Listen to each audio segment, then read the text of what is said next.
Welcome to the Spirit Sisters podcast, where we gather around the virtual hearth to share sacred stories and our life journeys. I'm Karina Machado, and it's my life's passion to share these stories, these deeply human stories that remind us that we are more than our bodies, stories that help us to reconnect with awe and wonder and to really harness the power of awe and wonder to help us live more fulfilled lives right here on the earth. Thank you for joining me on the show. Today I'm excited to share with you my guest, Luke Bayley. Luke is an astrologer who has a lifetime of experiences to share, not just within his realm of astrology in which he's an expert, but also within so many of the other topics that we love to discuss on the Spirit Sisters podcast. So Luke's story touches on mediumship, psychic abilities, remembrances of being in the womb, NDE-like encounters, past lives. In fact, he shares a story towards the end of the episode which is absolutely fascinating, and it is part past life remembrance, part lucid dream experience, part NDE. It's really fascinating, and Luke is a wonderful storyteller, so I feel like you will really enjoy this conversation. For me personally, astrology along with tarot, which Luke also knows about, both of those modalities have been so helpful to me in my journey over the last couple of years, a journey of transformation and of growth that I've been on. So I was really delighted to welcome Luke onto the show today. So you can find Luke at astrocollege.com, and I'll share those links in the description as well, where Luke shares he has courses that you can take in astrology, and I may well take one as I continue my own journey, deepening into this ancient knowledge. So thank you for joining, and I really hope you enjoy my conversation with Luke Bayley. Hi, Luke. Welcome to Spirit Sisters. Hi, Karina. How are you? It's great to see you again. It's great to see you as well. I'm really happy to have you on the show today for various reasons. We met through my lovely friend and past Spirit Sisters interviewee, Lydia, your beautiful partner. So Yeah. I'm happy to keep that connection going.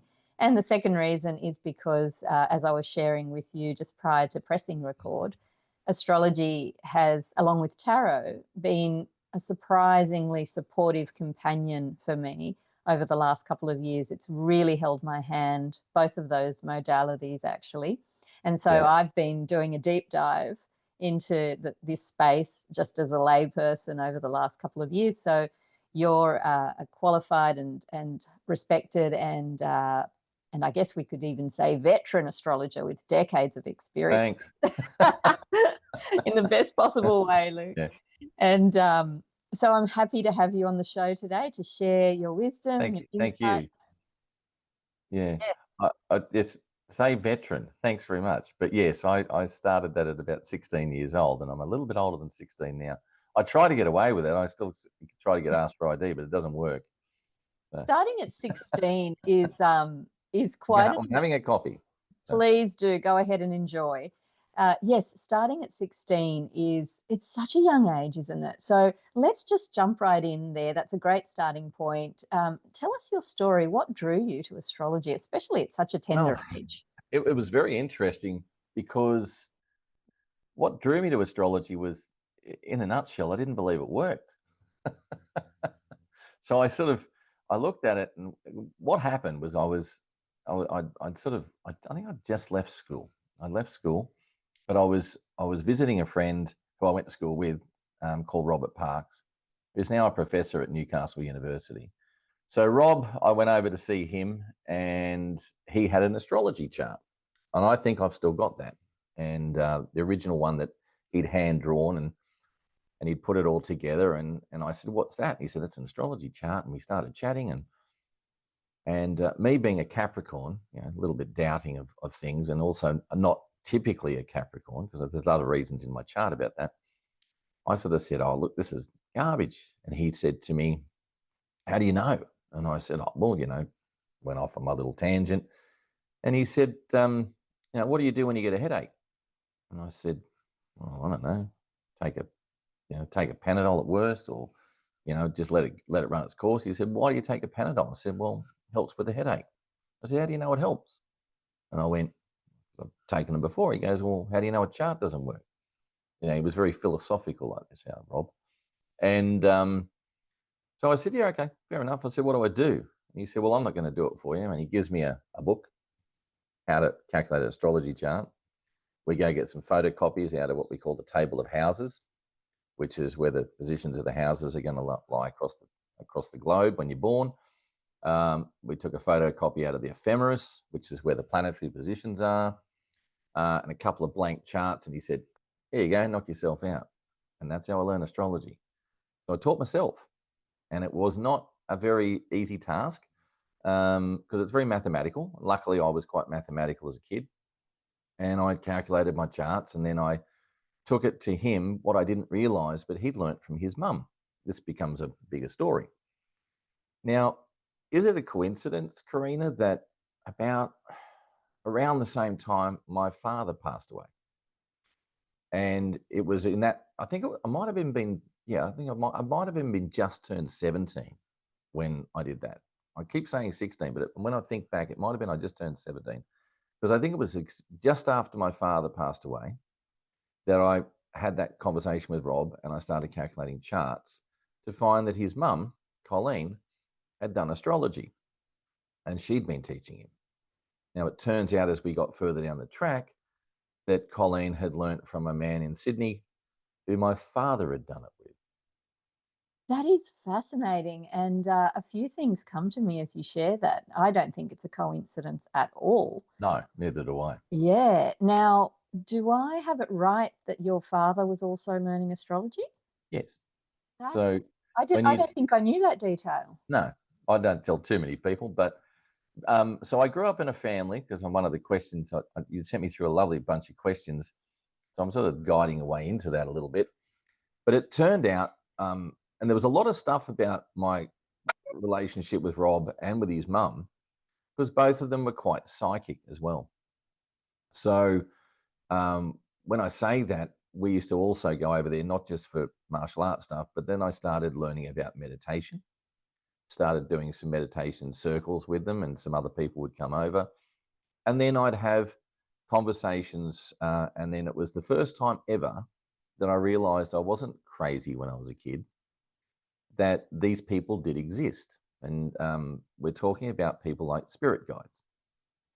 So Rob and his mum sat down, and after the meditation, and I think Rob looks at his mum and says, who do you see around Luke? And she said, I see two people. One is a Scottish man, and the other one's like an American Indian fella. And the funniest thing is, as a child, I experienced both of those. And I mean physically seeing them. So there was the Scottish man specifically, because I remember being at school in a little country town called Cowra, but I wasn't in Cowra itself. I was a little school called Homewood Public School, which is still there, back in the 70s, because that gives my age away. And going through quite a rough time. So my father, who was into astrology, was also a chiropractor and an osteopath. And that's why we moved from Sydney out to the country, and he became the town chiropractor and osteopath. But he's also had a number of other issues that were going on. So what I now probably realize, he had a mental illness underlying that had caused some problems for him, but it didn't mean that he wasn't quite a smart, sort of brilliant man. So he'd, when he left school, he was considered the boy most likely to succeed, brought up in front of the school and made out to be the guy that was going to do really well. But at the same time, he sort of took a downward spiral later in life. And but the spirit guide side of things was, I was going through a very stressful time, and I remember going out to wash up the art stuff. When you're a little kid, you go out to wash it all up. And where we were, I used to go outside with water tanks. We had a shed next to us, and there were some old tables, school tables and chairs in that shed. And I was washing up, because this is when I say school, but there were 12 kids in our school. Like, it was a tiny school with a big, it was on a country property with one room, one teacher, with all classes in there. And I was washing him up. And then I heard this voice say, Luke, in a really gruff voice. And I'm like, who the hell is that? Well, it scared the hell out of me. I must have been about 9 or 10. And I looked, and there was this big Scottish man. I know he was Scottish because he had a kilt on, right? So that's why I know he's Scottish. And he's standing on one of the tables, and like he was looking at me, and I get goosebumps when I think about it because it was really vivid. Like he was physically there. And I remember what he looked like. He had this big beard. He was a huge man, like quite, some of those men that are sort of like, they look like they're overweight, but they're actually just massive and strong underneath it, like big chest, big barrel chest, big beard, big gold medallion around his neck, and a white sort of fluffy sort of shirt that was open, a big hairy chest. And he was standing up there, and he was talking to me, and he had like a Scottish accent. And he's saying, don't worry, everything will be okay. I'm here to look after you. It's not a problem. And I went, okay. And I turned back, and then I looked back, and he was gone. So it was one of those very interesting scenarios where I thought, I'm just going crazy. I never told anybody. But then Colleen and Rob both described this person down to a T when I was 16, 17 years old. So that set me on a journey of going, what the hell? This is pretty amazing. But what really happened to me, if you go back, Karina, is as a child, I was quite psychic. Okay. I saw spirit all the time, but I didn't realize that I was seeing spirit. I just thought we all shared our house with people, to the point where I probably didn't talk about it. It was just a natural thing. But I do recall one instance when I was probably about 3, being up the street. We lived in a area called Carlingford in Sydney, and all the kids in the street knew each other. So this particular day, it might have been a Sunday, because I know everyone was off and parents were home and stuff like that. And I went up the street, and I was with the people with the Hinkleys, and I was at their house. And Mrs. Hinkley would say, come on in, kids. We're all playing in the backyard. Come on, we'll have some lunch. We'll sit down. And they had this big table, and they were doing extensions on the house at the time, building up. And I remember sitting down at the table and looking and seeing a man standing just in the hallway, just there. And he had a slouch hat on, and he was sitting there looking at us. And I said to Mrs. Hinkley, I said, so is the man here joining us for lunch as well? And she said, what do you mean? I said, the man here with the hat on. She goes, there's no man with the hat on. I said, yeah, he's standing right there. And as a 3-year-old, you don't think twice about it. And she was telling me, stop scaring the kids. So I got sent home. Oh, and I remember walking down the street crying as a little kid, going home to my mum, I've been sent home. I can't play anymore. And it was like, I was really sort of upset. But those were the things that happened to me as a child. But because I suppose it didn't happen to everybody, I was nearly like squashed it. You put it aside. And I sort of say to people, I grew up like that, being naturally doing that sort of thing, got to about 7 or 8, and then squashed it and became a boy. No, that's just all rubbish. And you bury it and you sort of leave it to the side. And it wasn't until I was around that 16, 17 period that I started discovering astrology. I discovered meditation. I discovered that other people believed that there were these things that I thought, well, what about this is actually happening? And so I sort of all of a sudden started a new journey and started teaching myself astrology, and then met people who did tarot. And when I met them, there was a gentleman called Grant, which I can't find him anymore. I don't know where he's gone. Interesting guy, but he's disappeared. He used to be one of my best friends. And every time, to the point now where if I call his number or send him a text for his birthday, I get a text back from someone else. He's not on this number anymore. Leave it alone. From somebody, I don't know who it is. But, Grant was one of those people, and another lady called Kim, who did tarot, and they used to do tarot readings for people and charge them. And so I met them, and I used to sort of swap tarot readings for astrology. and I was probably about 19 or something at that stage. And at that point in time, I said, okay, well, I had a look at the tarot cards and went through them. And I said, can I have a look at what I think they mean? And primarily, I had a pretty good idea of what every card meant in its rudimentary form, but I was right on. And part of that probably came out with the astrology, because all that Grant, I think, or Kim had to say to me was that the different suits of the tarot cards relate to the different elements like fire, earth, air, and water. And I went, oh, so there's an astrological connotation to this. And then you find that the people cards, or the pages, the knights, the queens, and the kings, you go, oh, so here we are. We had the playing card deck minus the pages. And when you realize that the playing cards that we all play cards with now all came out of tarot cards, is another interesting scenario. So I looked at it, started going through them, and found that I sort of knew what they meant. And so by that stage, that's going back to then, when I was about 19, I'd been doing astrology for a couple of years.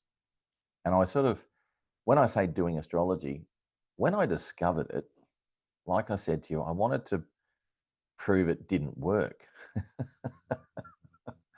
So I was like this evangelistic teenager that ran around spouting about astrology to everybody, wanting to know their birth date, birth time, and I'll do your chart for you. And I literally, when I first started, I think I must have done, this is not an exaggeration, I reckon, 500 charts in a year, maybe even less than a year. I reckon I was doing 3 a night. I'd come home with different people's birth data. I'd go through and I'd calculate all their charts by hand, and it was like practice. And the more I did it, the faster I got. And then I'd look at their chart and I'd go, oh, and then I'd start understanding how this person ticked. And I've got a lot of those, not all of them. I've got a number of those charts still tucked away in a filing cabinet. And then people would say to me, can you read me? Can you have a look at what it means? And I had no idea how to interpret it. It was too much information. It was like brain overload. And that's what sort of astrology is, a lot of complex patterns and how they work, lots of rules that work with it. And then being able to interpret it's another story. So I found myself, going, like that, trying to describe to people what's going on in your chart, because you're looking at all these different factors all the time and trying to hone it into one point. And I didn't have formal education at that point anyway. And that I think makes a big difference. And probably if I was going to say to anybody who wants to study astrology or wants to learn it, there's a lot of astrology out there which is just basic stuff. And that stuff's not that, what's the word for it?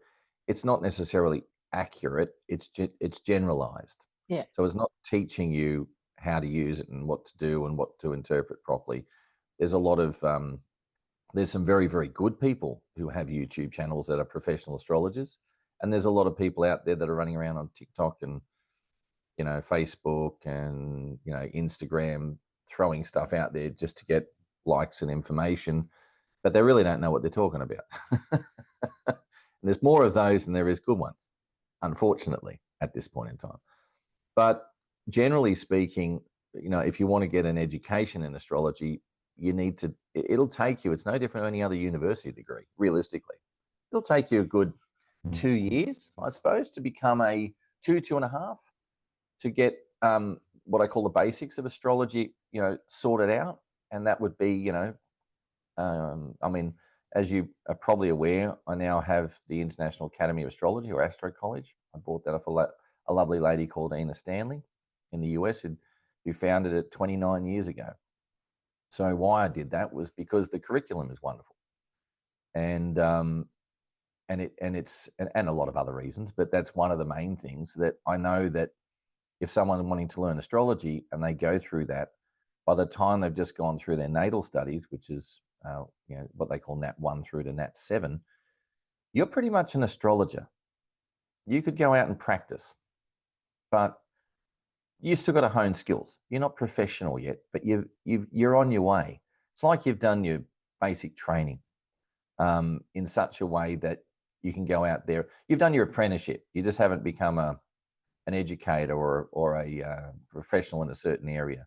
It's a bit like you've done if you're in a medical degree scenario, is you've done medicine, but you haven't done your specialist training. Right. So Okay. what about for the lay person that's interested, like me, somebody who's very interested in astrology? Um, Actually, let me rephrase that. What about for the person who's listening and isn't too familiar with astrology? Let's give them a very basic definition of what it is. What are we talking about?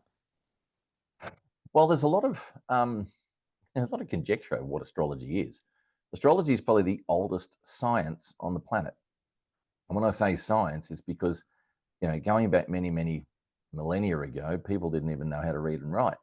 But for centuries and centuries, they've been watching. One thing that's been quite consistent is the movement of the planets across the sky and the cycles that the sun rises in the morning and it sets in the evening, and the moon goes around, and we go through new moons and quarter moons and full moons, and everything's rather cyclic. So over the years, people studied that, and it became the science of, you could say, the science of human nature. So what I look at it this way, and this can be quite complex. I'm going to try and keep it really simple though, because I could go on that one topic for half an hour. But in essence, there's that old adage of, so above, so below. I believe that why does astrology work? Because that's one of the things I've been researching for many years, is that there is an energetic connection between the planetary energies and also our spirit selves, you could say. So on a physical level, do the planets themselves have a physical effect? Does Neptune sitting out there miles away have a physical effect on our planet? Very minutely, if at all. But however, one of the things that it does have is it's part of the same solar system. So we are all caught in the same energetic field created by our sun, whether it be Neptune, whether it be Pluto, whether it be, here on Earth or Mercury that's cruising around. And one of the things that happens to me is, on a scientific level, and this is where I've been researching, they discovered things called subatomic particles called neutrinos, the smallest matter or the smallest particle in the universe. And these little things are created probably part of the Big Bang. If I keep it simple, neutrinos are so small they pass through all matter. So they pass right through the Earth's core. There's so many trillions and gazillions of them going through your body at any one moment that they're so small they sometimes don't even interact with your cells. So where are they interacting? But one thing I do know is they have the capacity to change flavor. So they can turn from matter to antimatter and vice versa. And what I think, going right back in simple terms, is that when we had this Big Bang and we started creating the universe, that the only reason we exist is because matter outweighs antimatter by the minutest amount and keeps growing. And I believe that's got, on a scientific level, part of the evolution of our souls.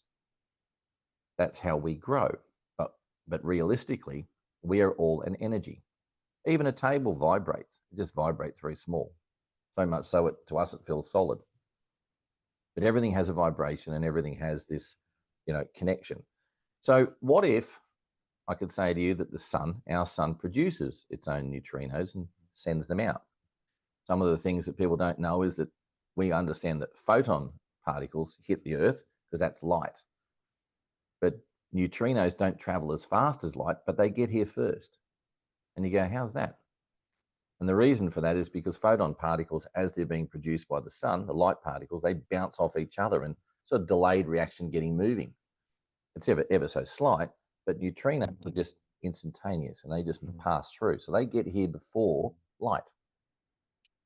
What if all of the planets picked up those neutrinos because they got a magnetic core, and as they're spinning, they sent their own neutrinos back out?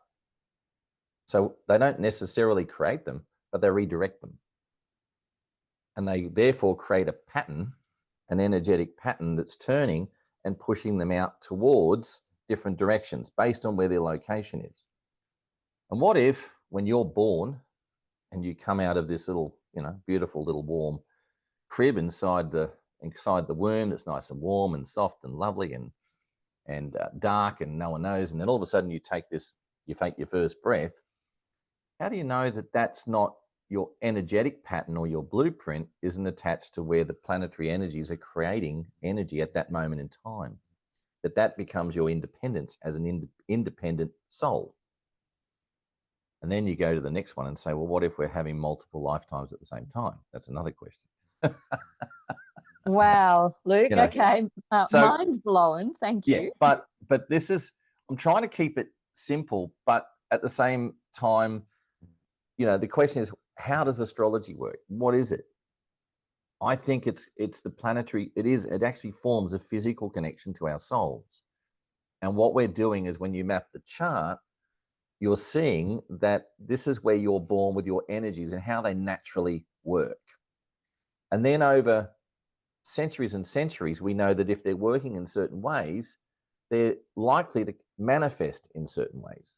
That's how you know whether somebody's likely to form a relationship at a certain time, or have a job, or have an accident, or all of these sorts of things. When combinations of energies or planetary energies come together and they hit points in somebody's individual chart, they create an energetic expression. So I'll explain something else that's on a tangent, but it goes back into the whole spiritual connection to people. I say to people a lot, what if only 5% what if you knew that only 5% of your thoughts were yours? Okay, so it's an interesting concept, but it means, what's going on inside my head? Where's it coming from? Is it coming from your partner? Because that's part of the connection. Is it coming from your kids? Is it coming from other energetic connections that you have? Or is it coming from another level above, which is a consciousness across a group consciousness? There's a lot of things. This is a whole other topic, and this could go down another direction. But I'll give you an example. My daughter, who, bless her soul, I've got a couple of grandkids now. So yes, I am giving away my age.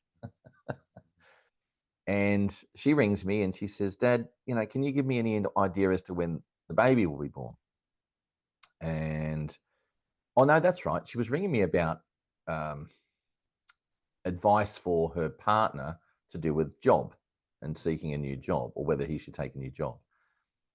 Now, they had the baby's birth date down as the 10th of March. That was the estimate from the doctors. And I looked at James's chart, and I went through there, and I could see the moon, and I think it was a Jupiter aspect. And I looked and I went, I said, Jordan, according to James's chart, this baby's going to come early. He goes, really? And I said, yeah. According to his chart, probably around the 1st of March. And turns out that he was born on the 2nd. But there's a story behind it. So what happens, and this is what I mean by connection. On the 28th, I said to Lydia, I said, Jordan's in labor. She goes, what do you mean? I said, I can feel it. I just know.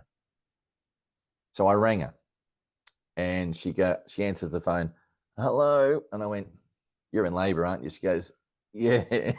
And I went, good on you. When were you going to tell me? She said, I said, how long have you been there? She said, not like quite a few hours. She was in labor for, what was it? Something like 48 hours, 50 something hours, horrendous amount of time. Lucky she was fit. That's all I can say. And so she was in labor from the 28th all the way through the 1st, and then got to the 2nd in the morning. And I just said to Lydia, before we went off to the acupuncture appointment, I said, he's going to be born soon. And then I look at the chart. And the interesting thing is about the chart, you look at the evolution of what's happening during the course of the day. And you can sort of guess, because there's family connections. And I go, no, he's not going to have that rising sign. No, planets won't be there. It doesn't fit with the parents. You literally can sort of do that. I'd had a bit of a look, and I thought, he'll come a little bit later. But anyway, we were we were at the acupuncturist. I'm sitting there with needles in me. I don't know if you ever had that before. You got to move with needles in you, like, because until they set, it's like, it sort of starts to. I've got them in my hand. My phone's sitting over here, and we're just sitting there. And I looked at Lydia and went, "Oh, he's here." She goes, "What do you mean?" I said, "He's here. He's been born. I know he's here. He's here." And I could just tell. I could feel his presence. I could feel this little baby's energy just all over me. And I knew he was just out. And it comes to me as a bit of a psychic feeling, but it's also an instant thought that I just know. It's like a communication. Someone's telling me. But that's a thought process. I'm going to go back to the if only 5% of your thoughts were your own in a minute. This is part of where I'm heading. And I'm going to message. So I'm trying to get my phone. He said, "Just wait." And I said, no, I've got to do it. So I messaged saying, how's things going? No response. And I said to Lydia, no, definitely something's going on. It turns out, Karina, about 2 hours later, we just let it go. And they called on FaceTime, and there she is with the little baby, which was Aries. And we're looking. And then I asked her what time he was born. And literally, at the moment that I picked up my phone and I was trying to text, he'd been born 2 minutes prior. Oh, I love that, Luke. That's wonderful. You can't make that stuff up. No. Right? So when anyone says, "Oh, no, this doesn't exist, there's no connections between things," I go, "You really think so? This doesn't happen once or twice." Other scenarios of picking up things like what do you call it? Thoughts. So, have you ever been, with friends or in a relationship where you've had a thought and that the person's gone, "Oh, just thinking that," or the other one is, the phone's about to ring and you go, "Oh, my phone's about to ring," and then all of a sudden you know who it is on the phone? Or have you ever had those sorts of experiences? Yes. Yeah. And a lot of people do, but you've got to ask yourself why. How does that happen? And some of the classic things that have happened is, I remember one day I had to go and pick my sister up from the airport. This was and I was living in McLaren Vale at the time. And I had to pick her up because she was flying back from Sydney after visiting her daughter. And she was coming down to stay with us for a couple of days and then driving back out to the Riverland where she lives. Meanwhile, Lydia went off to a doctor to get a doctor's certificate because she wasn't feeling too well. And this doctor was, not a very pleasant man, didn't even look at anything. He just sat there staring at the screen and his computer. "Yeah, what's wrong with you?" That sort of person. But she needed one because she had a sore throat and she had, pustules on her neck, and she was working as a palliative nurse. You don't take that into someone's home when they're dying and take in the sickness, right? So she's off to get a doctor's certificate. And on the way back from the airport, I'm driving with my sister. And we were talking about Jasmine. And years ago, Jasmine came to stay with me when I was living in Melbourne. And it was at a time when, I can't remember the guy's name, who takes off Chopper Read. And he's got some very funny sort of skits that go on. And pardon the expression, but it was like, "Harden the F up," right? Was the expression. Yeah. Australia needs to harden it, up. So so what Jasmine used to say to me every time I'd say something or whatever, I'd sound like I was whinging about something. She'd say, "Uncle Luke, harden it," I won't say it too loud. And so anyway, meanwhile, my sister and I are having this conversation and we're chuckling about it in the car. Not to realize Lydia's at around the same time, she's at the doctor's surgery. And while the doctor's carrying on and wanting to not give her a certificate for as long as she needed a few days. He only wanted to give her 1 day. And she's heard this thought in her head going, "Oh, harden her up, Lydia," right?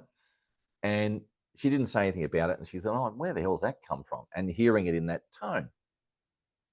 We get back to the same place ages later, and a conversation comes up where I start to tell Lydia about, Leonie and I were talking about Jasmine and this whole situation when she came to stay, and the whole thing about the, Chopper Read scenario. And she's looked at me and she's gone, "Oh my God, when I was at the doctor, those exact words came into my mind. I was being told to, harden the, stuff up, Lydia, and we worked out timing wise that while we're having a chuckle in the car, she's probably at the doctor, and we're picking up on the same thoughts. And I say that because we do it all the time. I'm picking up on her thoughts. I'll often say something before she says it. So if that's the case, how much of your own thoughts are yours? Or where are they coming from? And I'm leading into something here because this is where psychic abilities and intuition work. So when somebody's mediumistic, there's different forms. And this is what shows up in the astrology. One of the questions you had was, there any planets that show psychic ability? And the answer to that is probably all of them, but some work in that realm better. And why I say all of them, if you think about my energetic scenario of neutrinos and planets having a physical connection to us, then they're always working on us psychically, but they're just experiencing different ways in which they work. So the psychic planets are things like the moon, which is intuition, very much so. Then the classic ones, Uranus, which is associated basically to intuition, but on a mental level. So it comes to the moon and to some degree Neptune work on that classic example. The moon rules the stomach, the moon rules the breasts and the womb, and well, actually the womb is sort of Pluto as well, but the actual womb area itself is the moon. But people always talk about, oh, I had a gut feeling. That gut feeling is the moon working, but that comes from a feeling. It's nearly like a foreboding, a feeling of, oh, I'm not too sure about this, or that doesn't sit well with me, that type of thing. Whereas intuition from a Uranian point of view is usually a knowing. It's like, oh, yeah, no, that's just going to happen. How do you know that? I don't know. I've just been told. I just know it's going to happen. This is what's going to happen. That's Uranian. And then you've got Neptune, which is rather nebulous, which is your actual psychic ability and mediumistic abilities. That's where you can see auras, see spirit, communicate with spirit. But normally there's a combination of other things working. So if you're seeing or communicating with spirit and you're actually mediumistic, you probably need a lot of the Uranus because it's giving you the knowing and the communication. The other thing that happens, for it to communicate with your mind, in other words, comes through it, it's got to have a mercurial connection to it. So it's often planets working in combination. So when you look at a chart, you can see somebody has very strong intuition, very strong ways of connection, and usually there's a planetary combination that shows up. And the other one is Pluto. But Pluto is an interesting planet. I've had a number of Pluto transits in my life. I'd prefer to forget, but you do learn a lot from them. So they sort of drag you through the coals and out the other side. If you've got any form of, what's the word for it? Sense of self, ego, and righteousness, and it's not part of your soul growth, Pluto will strip it back. Pluto will take it away, and you'll have to rebuild. It's like birth, death, and regeneration. It's literally going through the pain threshold in a different way. Saturn is more about your physical limitations. So it's your doubt. It's your typical scientist where they go, no, not terra firma, so it doesn't exist. So it's a different sort of approach. And I'm being very general here, okay? But when you're talking about planetary interactions, if you've got strongly Uranian in it, like I know a lady who's a very, very good medium, probably one of the best in Australia, called Joan, who I that's a whole story how I met her. I should tell you that one. That's something we should have a quick chat about. And I'll tell you that in a second. But she had a near-death experience. So she died, and she remembers she was probably in her 40s at the time. And being in her 40s, her daughter, Mandy, she died, she was on the ground, and Mandy was trying to wake her up. And Joan says, I remember being in the corner of the room. I was actually floating in the corner of the room, looking down at my own body and seeing Mandy trying to wake me up. And she said, oh, I can't die now, and then woke up on the ground. And she said after that, bang, all of a sudden she she started to have these psychic abilities. Now, that's where Pluto also works, because Pluto represents death and regeneration. So people have near-death experiences, but come back with memory, come back with other things, come back with an ability to sort of, like it opens a doorway, often have a strong Plutonian aspects in their chart as well. That's another thing. So because Pluto is also associated to death and rebirth and that sort of thing. It's like the phoenix rising from the ashes. Now, where was I going? Oh, I was going to tell you about Joan, because here's an interesting example of being guided. Okay. So here I am, as I said, I'm, living in Sydney as a youngster. I'd done my astrology. I started reading for people. I had another interesting experience. I'm going to tell you two, because they all lead into each other. I took a job with a company called Radio Rentals. Radio Rentals, that you rent out TVs and videos and stereo systems to people. And I was an installer. I think I would have been about 19 or 20. I can't remember. And I was working, they were based in North Ryde, and I did this job only for about 3 to 4 months. But during that period, something happened to me. I don't know about you, but as I grew up, part of my whole psychic thing was that I had deja vu on a very regular basis. So I would often dream of the future. And when I say that, it could be the next day, or it could be weeks in advance, months in advance, and sometimes years in advance. That I would go, oh, I've been here. And one of the most amazing things about deja vu is that when you wake up in the morning and you see your dream fades and you can't remember, I've started to realize that sometimes you can't remember because you haven't met those people yet. So you can't remember people or describe what happened in your dream if you haven't actually met them yet. But when you meet them, you go, now I know who you are. That's the deja vu. That happens to me, or used to more so, a lot. Here I was I was in Radio Rentals, and I went in. I had to get a video recorder back then. This is the 80s, to install, probably somewhere down your way. I think I used to do the Sutherland Shire, and I'd have to drive from North Ryde all the way down there. I'd go in there, and I had this video I had to replace. And normally we had new boxed videos, and we'd put them in the back, stack them up, and take them out. And I spoke to this guy, John Flack, at the time, and I said, John, I can't find this video. Where is it? He goes, oh man, that's an old one. They're down in the storage area, right? Now, little did I know, but I remember years before I'd had this dream, and the dream was really simple. I was holding something like this, and it was rectangular shaped, and I was standing in front of a wall, and the whole wall had all these rectangular holes in it.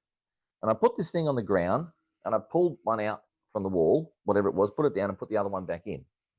And that's all I did. And then and I woke up thinking, what the hell was that? Not until that day in the 80s, I was walking down through this caged area at the back of the warehouse into this room, and all of a sudden I see this wall full of video recorders, and they're all stacked in these rectangular holes. And I put this thing down, and I looked for the one that was the model I needed, and went, oh, that's it. Grabbed it out, put it on the ground, put this up, and went. And as I'm putting it in, I've gone, oh my God, I remember this. But the amazing thing about it was that I'd had that dream, and I can remember going back to when I had it, sitting up in bed, and I went back and I back and back, and I went, oh my God, I would have been about 5. Wow. Yeah. And I'm thinking, because I remember where I had the dream, where I was sitting at the time, because I remember things really. I even remember being in the womb. I'll tell you that one. Really? Yeah, that's a whole story. I'll tell you that one as well. So I went, wow. But the most amazing thing about this was I thought, how predetermined is our lives? It was scarily so. Because here I am at, say, 20 years of age or 19 years of age. It's about 15, 16 years or 14 years later. But when I'd had the dream, colour TV wasn't even in Australia yet. Video recorders hadn't even been invented. but I was dreaming about it. And here I was in a situation where I went, oh my God, it's just fated. Because I wasn't even in that job for very long. But I was dreaming of a moment in time that occurred that was so, random, that's not really relevant to the big picture of my life. It was just a job I was doing, carrying a video, putting it in a wall, taking it out and taking it off to go and deliver in a job I stayed in for 3 months. Yet I was dreaming about it 14, 15 years earlier. It's extraordinary, Luke, but what I'm thinking of is something that you shared, well, you touched on a little earlier in our conversation, and that is about the simultaneous nature of time.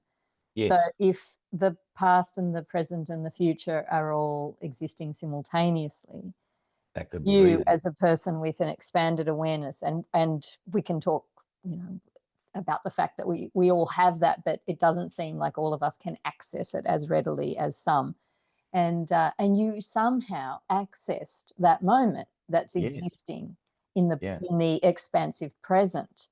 And it's just fascinating to me, what is the mechanism by which some of us are able to access moments either in the past, what we might call a past life, or in the future, as you did in that moment that you accessed the future. What do you think that mechanism is? Like what invites that awareness in that moment? Good question. I think you're now working on an area where I'm still trying to work that out, because I have to go down the level of going, if for that to exist, there's got to be sort of quantum physics involved, where we're living outside of time. One thing I am pretty certain of is that when we pass away, there is no such thing as time. Yes. So when we become an energy again and we leave our bodies and our souls there, that they're ever present, you could say, in whatever moment in time we create as part of our existence. And that's why, my parents have both passed away. It's very funny, but I've taught myself over the years how to communicate with my mother. And I know it's her because when I have the thoughts, and this is what I was going to go back into a bit before, when I have the thoughts, it's in her voice and they're random, they're quick. So intuition to me is usually the best way to describe it, or an intuitive thought is the thought that comes into your head that's that quick that if you don't grasp it, you forget it. So a lot of the time when you go, oh, I was just thinking that, oh, what was it? It's probably not your thought. It's intuition telling you that. And because it's not consciously created out of your mind, it's flown in there from somewhere else, you miss the thought again. It disappears. Even if it's a memory, but someone's jogging the memory and telling you, oh, remember this? And all of a sudden it's thrown into your mind and you go to tell someone, they interrupt, and then you stop. What was I thinking again? A lot of the time, I think that's the intuition. Okay. That's the connection. And could that intuition, so for me, when I think about intuition, I think of it as something natural, something positive coming from, for instance, the same force of life that grows a tree or a flower. That's coming from that. I wouldn't necessarily think of intuition as it arrives for me as coming from another person, whether they're past or with us. But that's so that's an interesting point. Let me explain that one then. You're right, because there are different forms of it, and I would call it an intuitive thought, rather than intuition can just be a feeling, or like you've just described. It comes in different forms, but it basically, I try and simplify it in a way that people can rationally understand that intuition or psychic ability often comes to me in the form you've just described. Sometimes it's a feeling, it's a positive expression, it's something that's guiding me in a certain direction. I go with my feeling, I go with my thoughts are taking me that way. But when you're trying to connect or intuitively go, okay, all right, come on, help me now, right? Boom. It's usually those thoughts that come in very quickly, and it's a bit like learning a skill. I'm not great at it, I do it all the time, but sometimes I go, if I try and do it on demand, like a medium, like a John Edward or like Joan, who I was talking about before, I'm not that great at that. I can do it, but I don't stick on that same path. It's a little bit harder for me. My brain's a little bit overwhelmed with consciousness, where we are in our physical life. So, but it occurs all the time.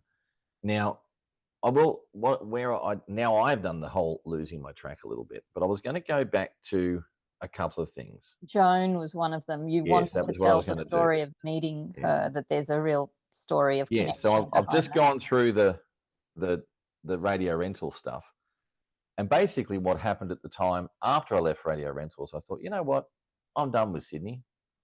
And this old HG Holden with the 3-speed manual on the tree, as they call it. And I had $300 in my pocket, and I'd been doing a psychic development course, which was like a spiritual, everything from color therapy and energy healing and that sort of stuff, with a lady called Rhonda Stewart in Woolloomooloo many years ago, and I'd been doing that for about 18 months. Her course goes for about 3 years, but I felt it wasn't right for me anymore, and I decided that I was going to leave. But before I left, I was going to leave Sydney. I was going to head north. Didn't know where I was going.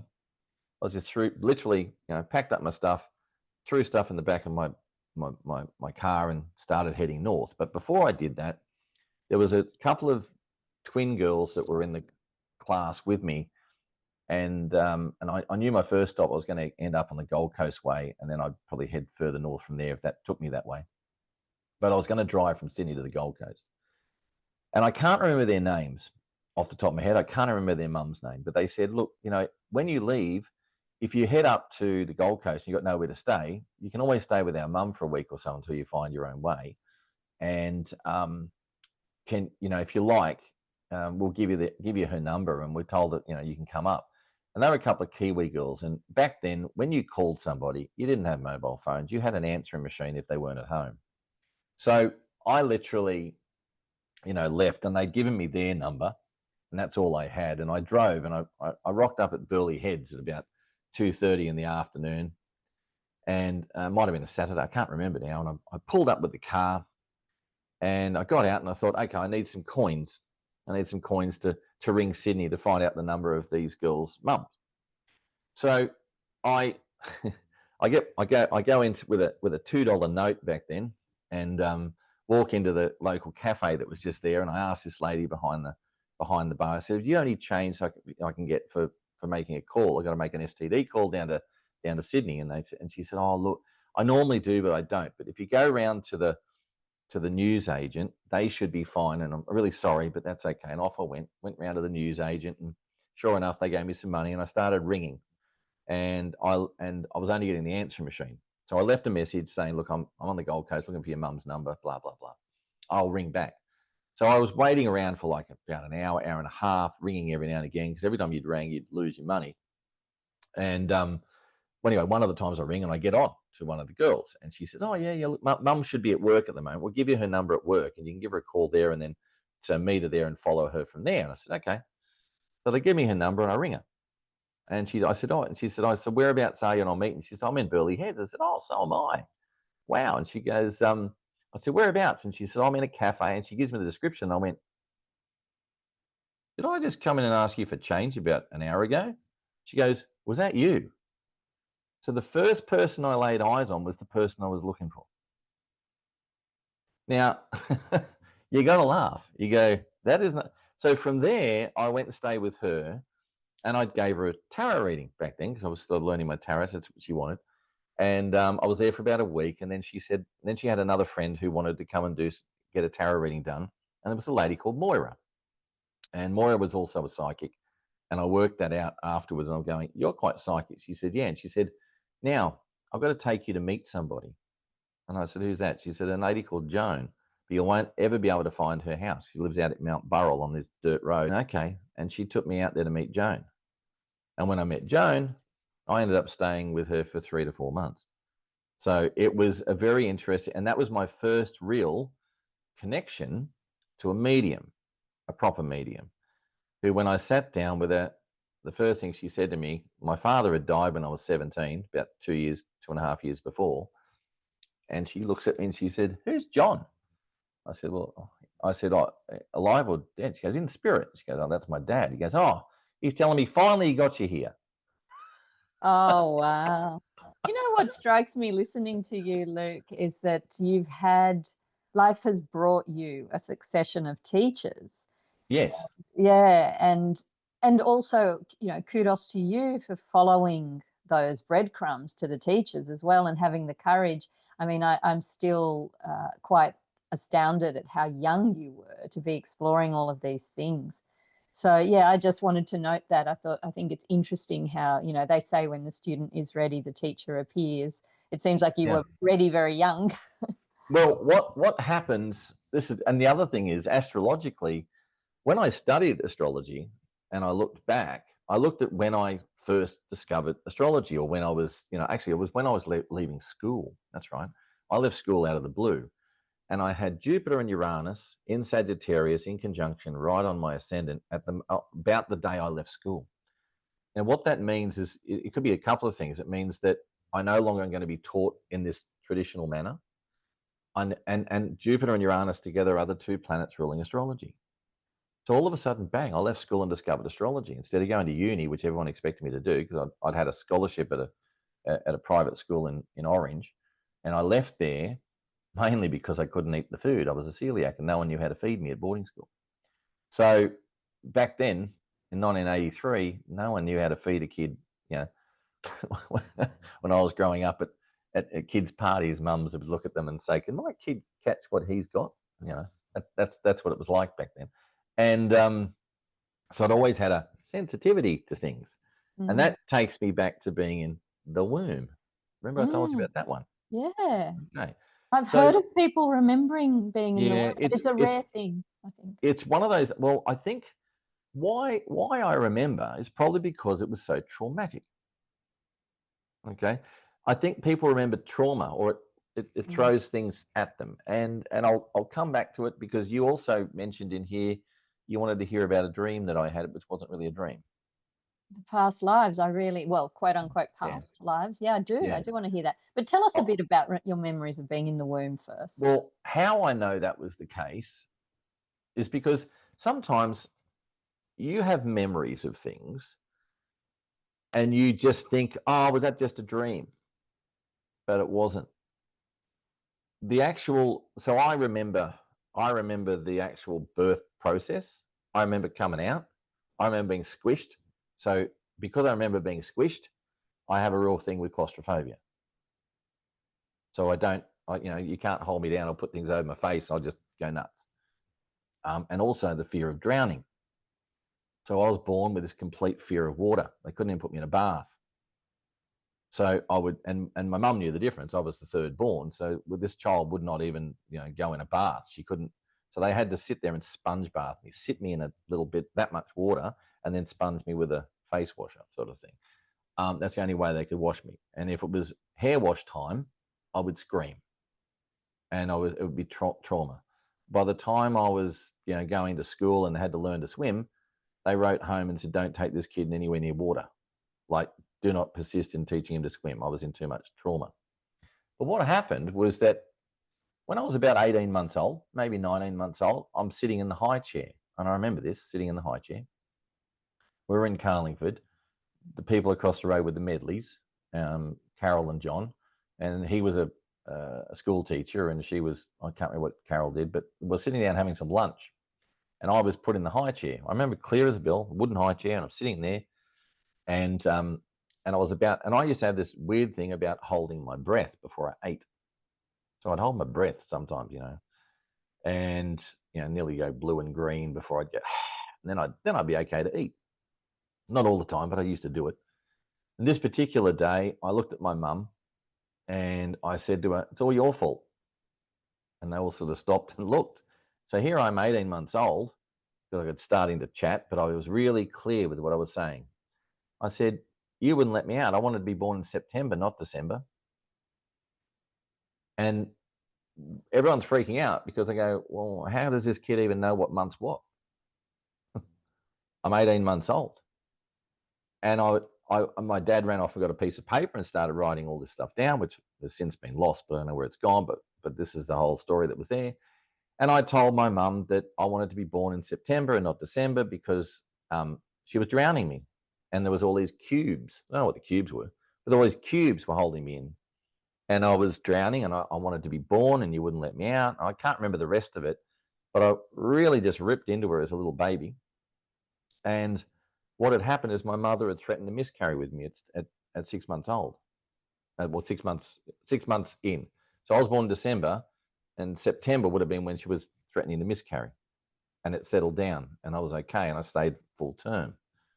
What people don't realize is in the April of that year, so when she was first pregnant with me, her sister was murdered. So, which is pretty horrible. That is awful. She was strangled to death by as a 17-year-old in Brisbane. So it was pretty awful. It made the news and everything, but there was a whole connection there going on. And then I'm born astrologically with my moon in Taurus, which is a lovely spot for it, but right next to what they call the most evil fixed star called Algol, which is on the same degree as my moon. Now, Algol is one of the things about it is people dying from, or it's associated to strangulation. Now, the moon in your chart is your mother. So what I believe happened that I carried a lot of her, because my moon sits opposite Neptune and it's in the 12th house of past lives and that sort of stuff. And it comes in and it affected me in a health manner, which is the 6th house. So all this connection astrologically is reflected in what I saw and what I said as a little child to my mum. But it also takes me back to past lives and past life scenarios. So as a child, not only did I have these little weird dreams, but I used to have some strange dreams along the way, but that's okay. But one that was repeating all the time, and this is going to sound awful to some people, but I dreamt of feeding human body parts to Alsatian dogs in the cold. I remember being cold in it, but I remember, and I know I love dogs, but as a child, I had nearly like a hatred for Alsatian dogs. And funnily enough, we had one over the back fence, which was really mean and used to try and attack us if we got on the fence. So it was sort of reinstalled in my mind. When I say that, my daughter and her husband had an Alsatian called Aura, and she's beautiful, right? She's since passed away, but you couldn't get a nicer dog. So it was one of those, I've had to learn over the years that these things are from past. They're not real. They've been there. But I did, and I think I had this conversation with you on the phone. I will go back to something more recently that occurred to me when I had a friend of mine staying with me, Tony, who was out getting some surgery. He lives in Thailand now. He was having some eye surgery done. And on the night before he flew back to Thailand, I took him into the city and I booked a unit to stay in for both of us.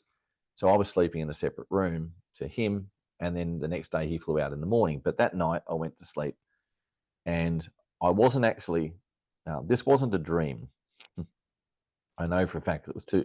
I've even recorded it on my phone. I got up in the morning. I was so adamant. I actually put the voice recorder on and recorded the experience because I thought I'm not going to forget it. But I haven't really needed it because I remember it clearly. And I'll run through quickly because this was. So what happened? I'm in bed. I know I'm in bed, and all of a sudden, I'm in Nazi Germany. I know I'm in Nazi Germany. I don't know the exact time, but I'm in a house. I'm in a house and I'm in a bathroom, and I know it's me. I'm in a bathroom, beautiful white tiles all the way up to the ceiling. It's a fairly big bathroom, but I knew at that moment I was about to die. I was about to be shot dead. So and I knew that, and I could hear soldiers outside. I could hear people talking. They were talking in a foreign language, so it must have been German, I'm assuming, because I couldn't understand it. So it was just me, but I couldn't understand it. But I knew I was about to die. And I knew that as soon as they came in through the door, I had no escape. So I could hear them coming in through the house. There people in the house were already arguing and fighting with them outside, but they were looking for me. there was a little window that there's no way I could climb through. And even if I could, they were out there, they were going to kill me anyway. So I went, you know what, I'm going to die. So what I chose to do was I don't want to look at them. I don't want to look at these people. So I knelt down on the ground and I put my head against the wall like this. And I went, you know what, when that door goes open, I'm going to die. And I heard the door go bang. And then I felt a rifle in the back of my neck, right on the bone on the back of my head. And as soon as that happened, all of a sudden, I just went boom, and I was paralyzed. Paralyzed. No pain, just paralyzed. I couldn't move anything. I couldn't move my arms. I was just stuck. I couldn't move at all. And I was like a tingling numbness all over me. And I've gone, okay, I'm dead. Wow, that was quick. And then all of a sudden, I found myself so slumped to the side. And I think I look back now and I go, I probably did slump against a washing basket because I felt like I was leaning against a basket. I go, what's a basket doing there? And while I'm there, I see Tony, my friend, who's in the other room. And he's walking past in a way. And he's all dressed in white. So he's in a white T-shirt. He's got white pants. He's got a brown belt. He's got like a brown and white shoes on. And he's looking or talking to people over here. And I thought, oh, what's he doing here? I go, wonder if he can hear me. So I yelled out, Tony, can you hear me? And after I said that, he's basically said, no, really loud like that. I went, oh. I went, no, he can't hear me. But he can hear me in his thoughts. So I'm having this conversation with myself. He can hear me in his thoughts, but he doesn't know it's me talking to him. He thinks it's just himself. And I went, wow. And then all of a sudden he disappears and everything goes really dark and black. And everything went dark. And I was like, okay, I'm stuck. And I couldn't move still. I just couldn't move. I was paralyzed. And in the blackness was like a static. It was like an electricity, a static. And in that static was, it was sort of like a not goldy orangey color, but it was really dark. So it was pitch black, like pitch black. You couldn't see a thing. There was movement of energies or something in the darkness, but I couldn't pick out what it was, whether it be figures or people or things that were in the darkness, but I couldn't see them. And then it's weird because I'm aware, I'm thinking through this process, but I'm also being communicated like by my own consciousness above me. And it's telling me what to do at the same time. So I'm on the ground. By this stage, I'm falling on the ground. I'm flat on my face. And I can't move. And then all of a sudden I look up and I go, oh, there's some lights. And there was these two bright lights, not one, two, like this, like spotlights, or someone's put a torch on, or, you're in the dark and someone turns the lights on the car and you're like, ah, and you got these two bright lights. And I'm looking up, but they're in a distance, a long way away. So they weren't really right in my face. And I thought, oh, there's the light. Obviously that's where I've got to go now. I'm dead. This is what I'm thinking to myself. And, all of a sudden, I said, well, how do I get there? I can't move. And my consciousness says, just relax. Just relax like you did before when you were sort of like, against the wall, accepting you're going to go. And it will draw you in. I went, okay. So I'm just sort of relaxing. I'm closing my eyes and I'm looking up again. And then the light seems to either be coming down over the top of me or I'm being drawn into it. But either way, it's coming down close to me. And then all of a sudden, the light's fully surrounding me and I can't see a thing. You come from the dark to the light, like your eyes like this. And I find myself standing in like a field or a paddock or a park. And the ground is not really green. It's like a greeny, yellowy green, like a goldy green. Trees spotted around the place, beautiful trees. And I'm looking and there was all these people walking towards me. And I'm talking a group of about, 30 people, 40 people, 50 people. I don't know exactly. But they're not all holding hands or anything. They're all just walking like a group of people walking towards you. They're all dressed in pastel-coloured clothes. That's what I do noticed. They were not of any other culture, so they were all sort of Caucasian-looking. So everyone was of a similar, so merely like a family or a soul group or something. I don't know what it was. And they all started walking up, going, "Hey, how you going? Welcome back. It's great to see you. Haven't seen you. It's awesome." And this guy walks up and he's got this beard and he's shaking my hand. And then there's a woman. Most of the people were probably I'd say age between 30 to 60. I don't know what sort of age bracket. I don't think there was any kids. There might have been, but when you walk into a crowd and there's so many people, you don't know where you're looking, so you can't take everybody in. And then one person hugs me. This woman hugs me, and they're all sort of saying it's great. And then I burst into tears. I don't really cry that often, but it was like really deep. Oh my God! And like I'm dead. Like that's it. And I'm freaking out. And it was an overwhelming sort of sense of nearly like a relief, but weird. And then I looked and I said, look, hey, this is great. I said, but I'm a bit confused because I didn't know any of them at all. And I said, but like, you guys are all great. Wonderful people and all this sort of stuff. But I said, but there's something weird going on here. I said, like, I know I'm dead. I know this is part of the process, and I'm gone, and I'm here now.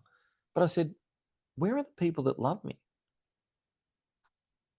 I said, I thought I was, when I go through this, I'm supposed to be with people who know me. And they said, oh, yeah, that's fine. I said, and this guy says to me, yeah, you'll see them. And I said, but when?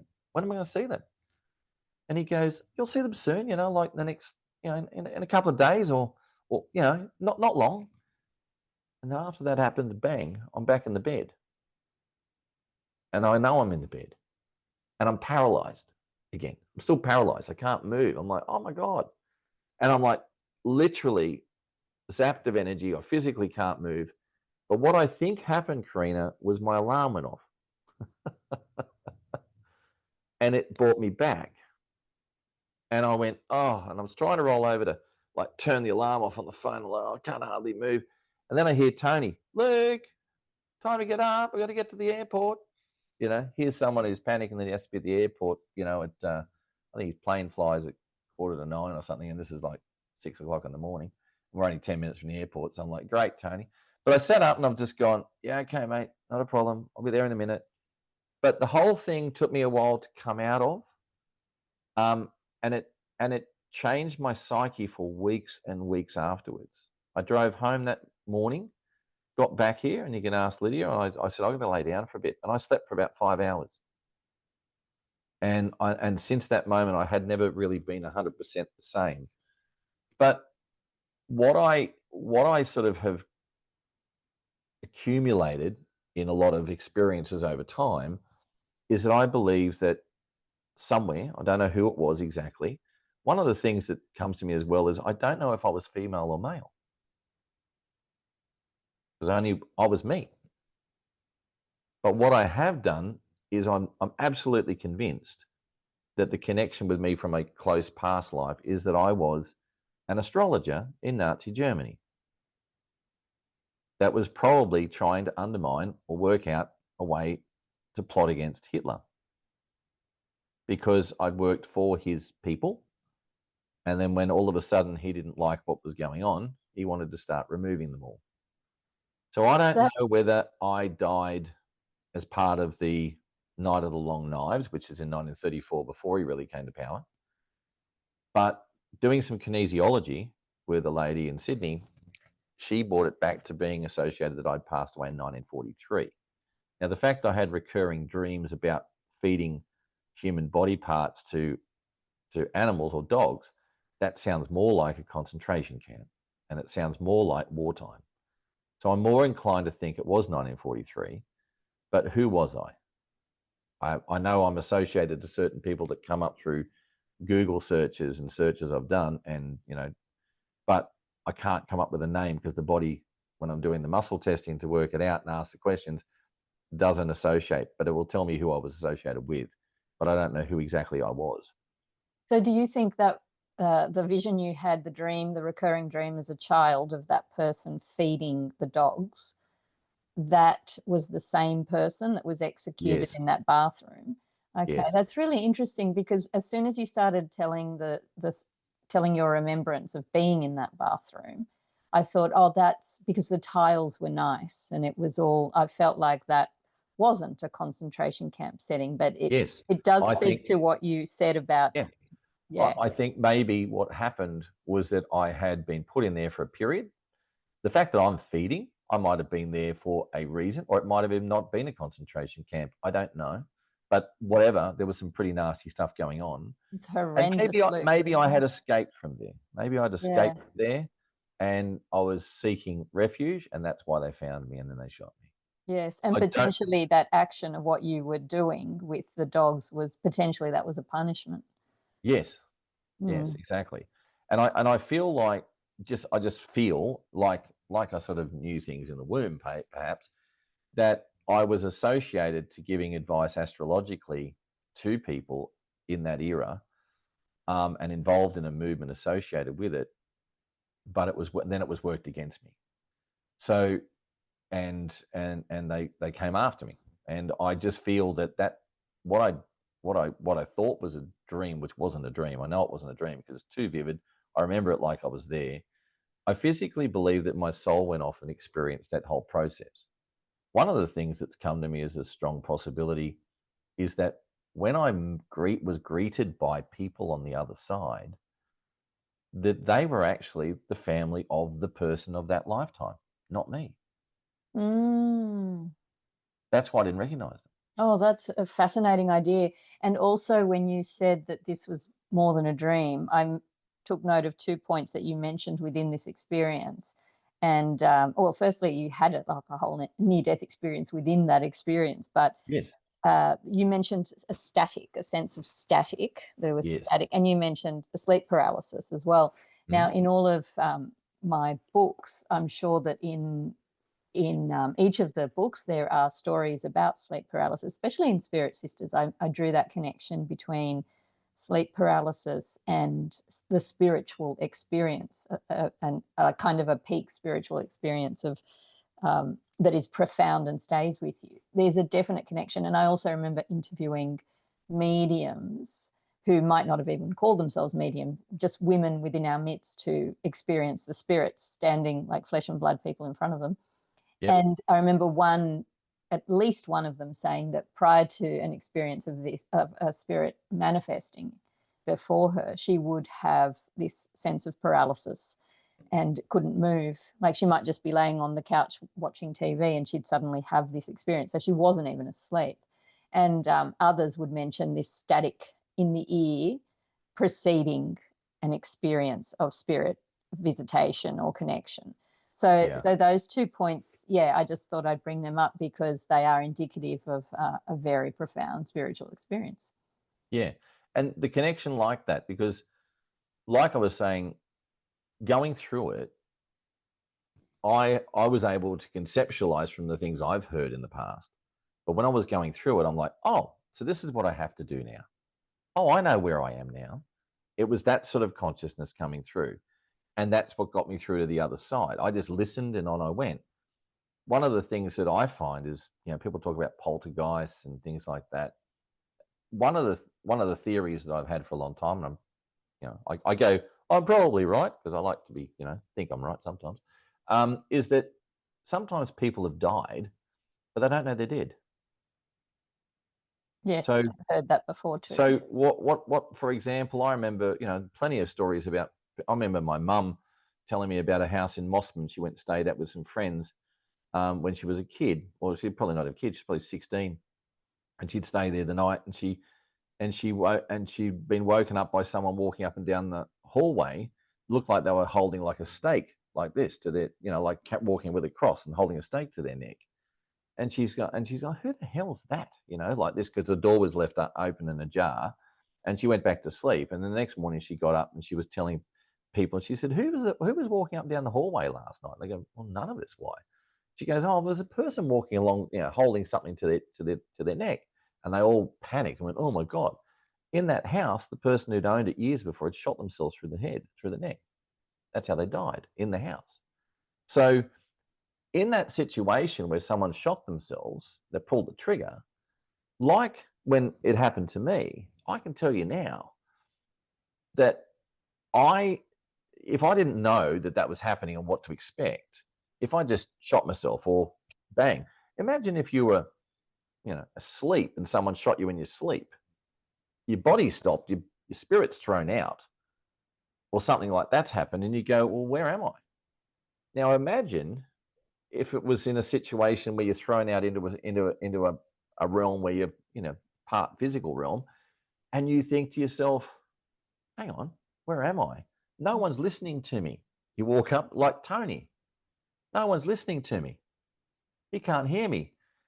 And you go, well, you know what? I'm going home. Or you get up out of your bed and you walk to the next room. By the time you walk to the next room, 10 years have passed. There's no such thing as time. And you see someone else, and who are you in my house? Get out. And you knock something off. Oh, there's a poltergeist. Yeah, I've certainly Because heard. the person hasn't even Yeah, just been, not even aware they're dead, you know. it's true. Yeah. So I don't know if that's a strong connection there, but I wouldn't be surprised if that's the sort of thing that occurs. But there are other things. I mean, I'm only touching on this. I mean, I do know there's some quite negative spiritual energies out there as well, but that's another story. But I won't go down that path. But Well, you know, how are we Luke, going for time? what I was going to suggest was, I mean, I feel like we could talk for hours. So maybe we'll begin to wind this one Yeah, that's what I was down. thinking. Yeah. And what we'll do is we'll have to come back for part 2, because we haven't really gotten into some of the astrological questions I wanted to talk to you about, such as, you know, the huge effects of 2025 astrologically, Okay. and we can all Yeah. feel it whether we know about astrology or not. Yes. We know what's happening, so we'll have to come back to delve into that. But to close, or to tie up all of the strings of this conversation, I wanted to just ask a final question about that past life potentially in Nazi Germany. How do you think that that has impacted your current life, and/or is there some sort of lesson or illumination that you're meant to gather from that experience to support you in this life? That's a really good question, because that's something I've been trying to analyze for a while since that occurred. I mean, going back astrologically, there's a lot of things. I look at my life, for example. One of the things that I call it, I'd nearly say it's like a repeating pattern. Okay, so part of it is faith, trust, trust in the universe, to be able to, move forward and sort of, and get, in a way, you're sort of like spiritually, in some ways, I feel like the more you give, and some people go, oh, you can give and everyone just takes from you. But no, I feel like the more you give, but if you give without without expectation or anything in return, but you're making connection and you're assisting other people, life will come along and help you do that more. And you talked about, wow, it's like from a young age, you seem to just follow those crumbs, right? I feel that that's part of the lesson. So in my case, where I think the connection to the past has been, I've been thrown into this lifetime with an element of past life trauma, quite a deep one and quite a big one, probably affected also by my mother's experiences while I was in the womb, as well, and all of those sorts of things. And that comes out in my astrology chart. But what it is the astrology helps in such a way that it shows you sort of your, like a destined life path, how to align yourself with that. And sometimes you're not necessarily aware of how to align yourself. And it doesn't matter how many times people tell you, you've got to experience it. That's part and parcel of it. So you might have the knowledge, but it doesn't necessarily mean you're going to be able to apply it in the right way. So for me, where the past life stuff comes in is, I feel that there's been a lot to do with an ongoing pattern of not being able to trust things or people. So my astrology taught me one thing, and that is my major lesson in this lifetime was about creating boundaries, that I can't be limitless or taken advantage of. So part of that past life was the fact I was trying to break those restrictions. I was trying to make it so that, hang on, no, we can't be like, we should have our freedom. We should love each other. We should be trusting each other. But life kept taking me down that other path. I think in this lifetime, I've always spent a time sort of trying to create the positive, or look at the good in people rather than the bad. And in the meantime, along the way, I've also tried to look after myself in regards to, say, resources and this and that and everything else. And the more I moved away from what I was meant to do, you could say, which is the astrology and other things, yes, I could survive, but I always went backwards. circumstances didn't align. Circumstances didn't work well. And, you know, the other thing is the big lesson for me was meeting and getting involved with people who I thought I could trust, but I couldn't. And that was part of the Plutonian, the Neptunian sort of relationships that I've had. And that goes down to, you know, personal relationships and business relationships. And out of that took me through a trauma of, hey, what the hell? But I've come out the other end going, you know what? I've rebuilt myself back into where I should be. And the more I become more of what I should be doing, the more life goes on a positive. Oh, I love that message. And then as long as you create boundaries and you don't accept certain things, you go, no, I'm not doing that. No, I'm not doing that. And you put those in place, I've found that my life, has struggled as it's been in certain ways, starts to work better for me. And I think now my message is to trust the universe, to literally put your faith in the universe. You know, it goes back to that book, isn't it? You know, the universe has your back. As long as you're doing, you know, the right thing by yourself and the right thing by others, and you're always working towards that positive, then the positives will come. But sometimes it's hard for people to have that faith that it's going to come around. And the astrology gives you the cycles to shows you when times are tough, when you've got to work hard, when you've got to reevaluate. You know, we talk about Mercury retrogrades all the time. Well, that's a time to reevaluate. That's a time that, you know, the classic example, small example is, you know, there's a problem with your phone, you know, there's a problem with your computer, but you put it off and put it off and put it off. You can just about guarantee through a Mercury retrograde something's going to happen. You have to fix it. You know, it's telling you, okay, enough is enough. You already knew, but now it's time. You know, so you have this, you know, reassess. These are just little minor examples, but they all work that way. And in 2025, we've had big shift. Saturn and Neptune coming together in Aries, changing sign from Pisces. We've got Uranus has just moved into Gemini, literally last few days. That's going to stay there for 7 years. That's going to create a whole different scenario, and the biggest focus on that will be AI. That will be where that really starts to blend between the two. We have to be very careful because, you know, Gemini is a sign that has two sides. You know, Castor and Pollux, you've got this really positive and you've got this really evil twin. So, you know, you've got this dichotomy that's going on, and you've got Pluto's just moved into Aquarius. But Karina, thanks for the opportunity to chat. If anyone wants to know where I am, just go to astrocollege.com. And that's, and you know, if they're interested in astrology, come and join the community there. It's only just starting. Got about 170 members at the moment. Some of those people are not astrologers. Some of them are very good astrologers. We do free sort of astro dice sessions like this every fortnight where people can come along and ask a question. It's a bit like using tarot cards, but we sit around and it'll chat.